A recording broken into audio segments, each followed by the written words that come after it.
Hi, gang. You ready for some more band names?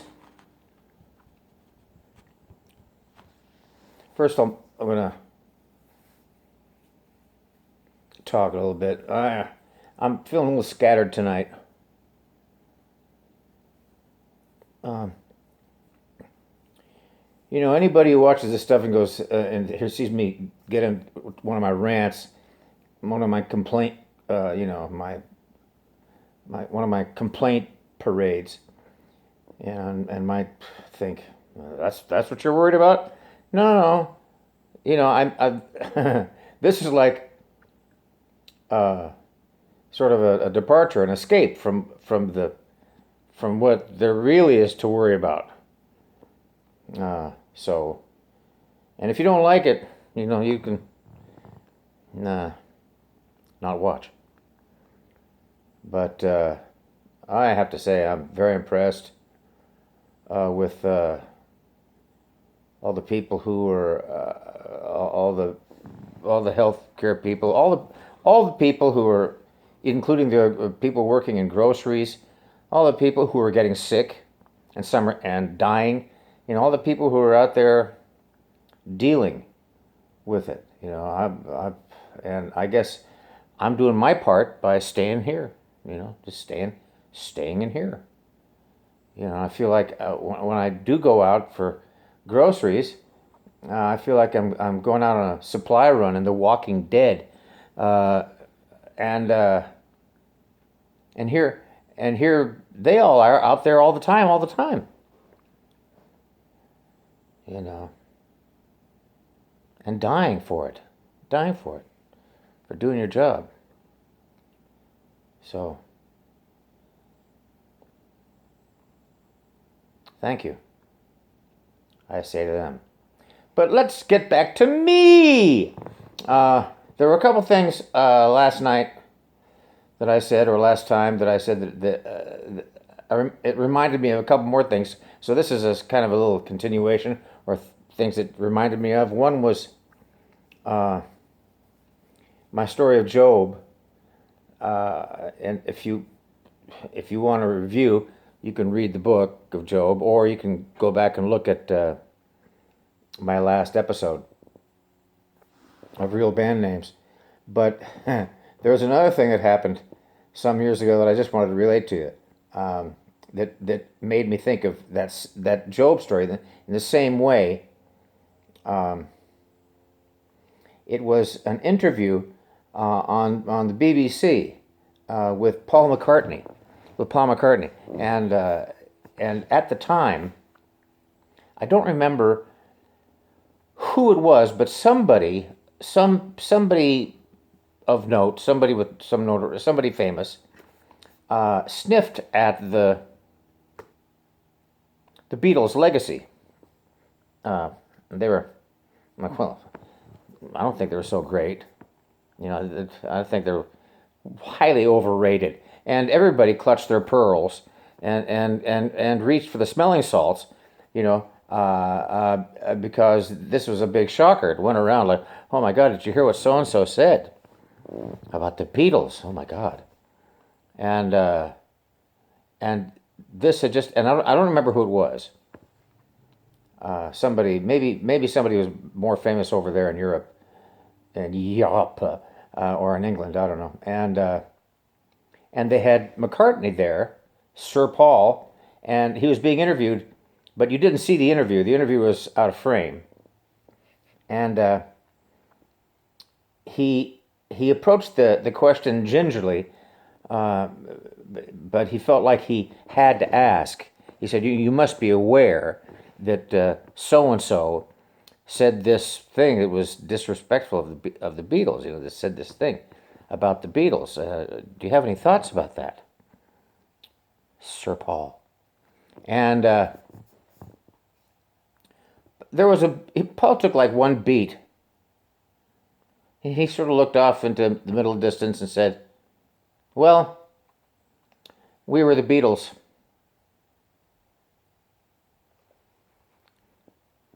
And that's all he said, and it hung in the air. you know. And I just knew that everybody in the room that were off frame were stunned by, reminded of the fact of who this person was, a living beetle right in their midst. And his answer made me think of the Job story of God. The same way, McCartney didn't answer the. He didn't answer the.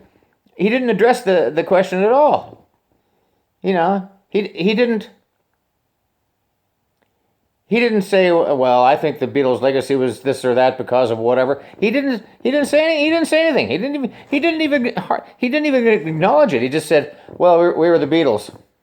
That's all he said. And it made me think of God.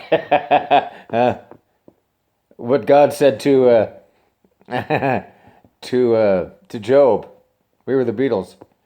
And all of a sudden, but the thing is, when he said that, what this other guy said, like the Beatles' legacy was like no big deal. He just sort of disintegrated like those people in that Avengers movie. That he just sort of crumbled away. Who said what?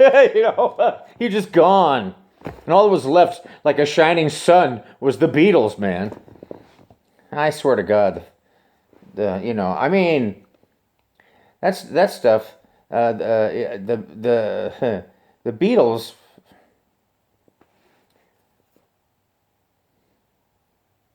The Beatles were amazing. The music is still amazing, and it's especially even when you learn songs as a musician, when you learn these songs, how to play them and the chords, then your appreciation of them even deepens even more. Like it's stunning. They were stunning legacy. Okay, and the other thing I was thinking about was my rant about parenthood and about kids and parents these days negotiating with their children, and it got me thinking some more. It reminded me of a story. And the one thing I was thinking about was there was when parents bring their children to restaurants. See, because I work in restaurants, so that's why I'm not working now. All musicians are freaking out. I'm going into credit card hell. I don't know what we're going to do. There's the gigs are gone because the restaurants. That's where we all work. All the blue collar musicians. That's where we work. I'm not working. That's why I'm sitting here talking to you. I enjoy talking to you. Don't be upset. But I should be working. It's Friday night. I had all these gigs in the calendar. I got busy with my eraser because they're all gone. All the gigs are gone. But when you work in a restaurant like I do, especially what I do, because I sit in the corner and to a lot of people I'm background music. I'm what we call furniture music. I'm like wallpaper. And so people, you're in a corner and it's like you're a fly on the wall. It's like you're invisible. You sit there and play, and you watch the room, and you see all this stuff happen. It's a real window into humanity to watch people in a restaurant, and you watch the servers, and you watch all the interactions, and you see a lot. I've been doing it for years and years now, and when this thing where parents bring their children and they let the children just, and it's like it's what bothers me is this sense of entitlement that the parents have. They go, well, we've been taking care of this child all week, And I deserve to not cook dinner tonight. I deserve to get out of the house, and I deserve to go out to a restaurant. I'm going to take the kids with me because I've earned it. It must be that. That must be the thinking. But but everybody else, so you're going to make everybody else pay for it. All the other people in the restaurant, they didn't come there to listen to your kid scream or have them run around a room. Uh, what do you think you signed up for? You have a baby, you're not going to, your restaurant days are over, for the next couple of years.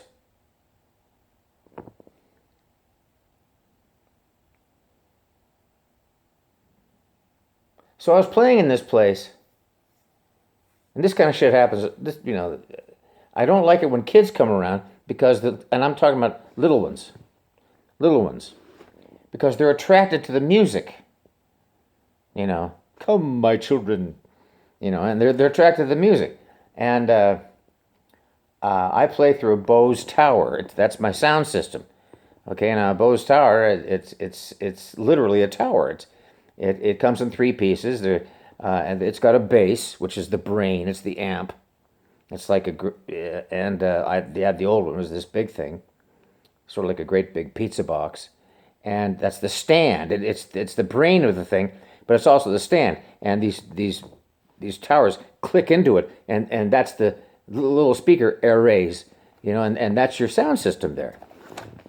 See, and it sits next to me while I play, and it costs a couple $1,000s, and I've had it for years and years, and to me, it's a very valuable piece of equipment, because without it, I can't work until I replace it. And these kids come around. These kids the kid starts getting antsy, so they turn their kid loose. They turn the kid loose to run around the place. I was out on this deck, so they feel like it's sort of okay because we're outside. Everybody's sitting around, on all these tables, and I'm there in the corner, and I got my tower there. Well, that they're attracted to the music in the first place, but then they're attracted to the tower because it looks like fun, like something you can climb on, which it is, except I don't want you to. There's all the little knobs and shit down there that you can trample. And you can swing on the thing and knock it over, shear it off at the bottom, and just fuck up my whole life in a couple of seconds, you little shit, and here they come, and the adoring, oh, isn't he adorable? Oh, he's so funny, watching from a distance. Oh, I'm watching, I got him all watching from 15 feet away, and the kid's right here. And I'm trying to play, I'm trying to think, I'm trying to play, and I can't stop looking at this kid because he's getting closer and closer. He's curious, and I'm waiting for him to go, to start reaching out, as like drunks do. Some drunk will come up to me, and he thinks the tower is something to lean on. So what kind of, and I go, ah! I have to reach out, I stop playing and stop him from leaning on the thing. Drunk adults and toddlers are the same creature. They equal out. So anyway, this one particular night, this kid came up. He was curious, and the mother was distressingly not close enough. She was watching him, but what are you going to do from over there? And then the kid, sure enough, he reached out and started to step on, and he's going to start climbing around this shit. And I stopped in the middle of my playing, and I said, "Hey, kid, hey, get off of there." I told him to get off. And he had the gall to look surprised, and he, because who was I I don't know if he ever been spoken to like that. And the mother came up and looked at me with a look of just vehement indignation. She swept him up, and I said, okay, and I went back to playing, And then I saw her go to my tip jar later on and drop something in, but it wasn't money. At the end of the night, I when I was emptying out the tip jar, it was a little note she had folded for me, and it said, "Here's your tip." Uh, Something like, "Don't tell somebody else's kid what to do," or there's some thing like that. Oh well, fuck you, but then about a week later, somebody called me and said, "Have you seen the thing in Yelp about the talking about you there in Yelp for that joint you're playing in?" I said, "What?" So I went and looked, and this this woman she went off on me. She excoriated me, called me. She said the restaurant was okay, but this guy, this bitter old man. I was like, me? Old? Bitter? And but she went on and on about what a drag I was. Well, that didn't sit with me very well because, for one thing, I was worried that the people at the restaurant would see the review and fire me. And this was a steady account. This was a steady account.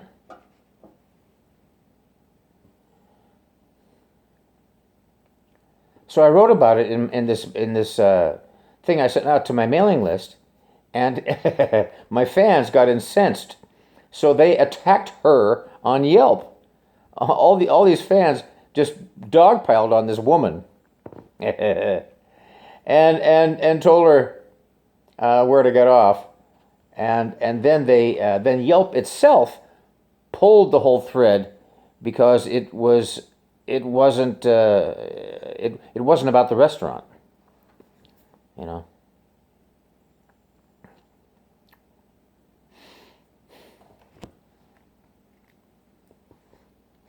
Okay, that's all. Yeah, I don't know what to talk about tonight. It's not very interesting.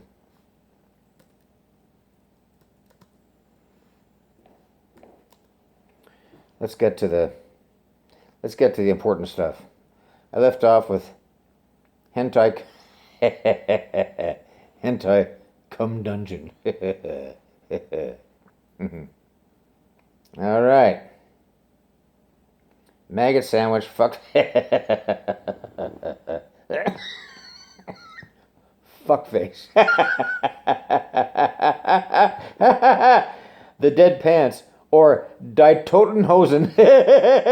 Yeah. Hard drinking housewives. Free range chicken. People with chairs up their noses. Rage against phyllo dough. Me and Sir Octagon. Tonto's expanding headband. Aussie beard spaghetti. Broadzilla. Quasimodo and the eunuchs. Fuck pig. Hot rod shopping cart. Stop looking and buy it. Propagandy. Funky monkey. Funky monkey. The Go Kill Yourselves. The Muppets. Navigators of Carrots. Venom's. I'm not even going to say that one. Beverly Beer Bellies. The Man-Eating Tree. The Orange Jews. Oh, Happy Passover. You Jews, you. And for you Christians,